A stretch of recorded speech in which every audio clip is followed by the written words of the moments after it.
Hello বন্ধুরা, তোমরা কেমন আছো? আশা করি ভালো আছো। তোমরা দেখতেই পাচ্ছ এখানে কতগুলো মাছ জমা করা আছে। হ্যাঁ, চলো এটাই তোমাদের দেখাবো যে এই মাছগুলো আমরা কিভাবে ধরেছি আমাদের পুকুর থেকে। চলো আজ তোমাদের ওটাই দেখাবো। এগুলো সবই মৌরলা মাছ। এটা হচ্ছে আমাদের পুকুর। এখানে আমার সব দাদারা, মানে আমার বরের দাদারা নেমেছে মাছ ধরতে। তোমাদের দাদা ভাই, মানে আমার বর, ও নামতে পারেনি। ওর পায়ে একটা ছোট্ট অপারেশন হয়েছে, তাই ও পুকুরে নামতে পারেনি। তো আমার দাদারা সবাই মিলে নেবে। এই দেখো, এই জাল দিয়ে মাছগুলো ধরেছে। এই জালটা 20-30 ফুট লম্বা, এরকম দুটো জাল আছে। এটাকে গেতি জাল বলি আমরা। এ দেখো এই জালটাতে কিভাবে মাছগুলো গাঁথা হয়েছে। তো এই পুকুরে এই জালটা এড়ে দেওয়া হয়, তারপর জলটাকে একটু ঘেটে দেওয়া হয় চারপাশ থেকে। আর মাছগুলো ছুটাছুটি করে এসে জালের মধ্যে ঢুকে যায়, আর বেরোতে পারে না। এই জালে সবই এই মাছগুলো এইভাবে গাঁথা হয়ে যায়, তাই এটাকে গেতি জালই বলা হয়। তো 20-30 ফুট মতো লম্বা এরকম দুটো জাল দিয়ে মাছগুলো আজকে ধরা হয়েছে। এই যে আমাদের বাড়ির সবাই আছে এখানে, আমার জায়েরা, আরও বাড়ির সব মেয়েরা আছে। সবাই মিলে আমরা মাছগুলো ছাড়িয়ে নিচ্ছিলাম। আর তোমাদের দাদাভাই যে দূরে বসে বসে দেখছিল,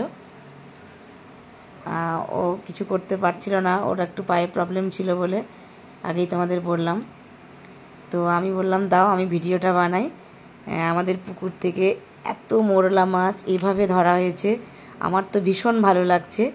তো আমি ভাবলাম আমার বন্ধুদের কাছে একটু আমি শেয়ার করি যে মোরলা মাছ কীভাবে জালে গাঁথা হয়ে আছে দেখো, তাই আমি ভিডিওটা বানালাম।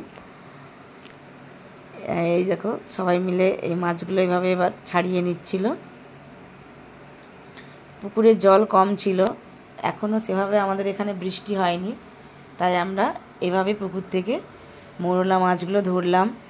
বৃষ্টি হয়ে গেলে, জল ভরে গেলে পুকুরে, তখন আবার অন্য পদ্ধতিতে এই মোরলা মাছগুলো ধরা হয়। তো তখন যদি ধরা হয় তোমাদেরকে আবার আমি ভিডিও করে দেখাবো।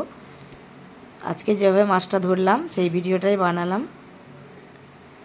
এ দেখো 20-30 ফুট লম্বা এই জাল। এই মানে দুটো জাল এড়ে দিলেই পুকুরটা প্রায় ঘেরা হয়ে যায়, তাই মাছগুলো সব জালের মধ্যে এসে আটকেই পড়ে, আর সেভাবে বেরিয়ে যেতে পারে না।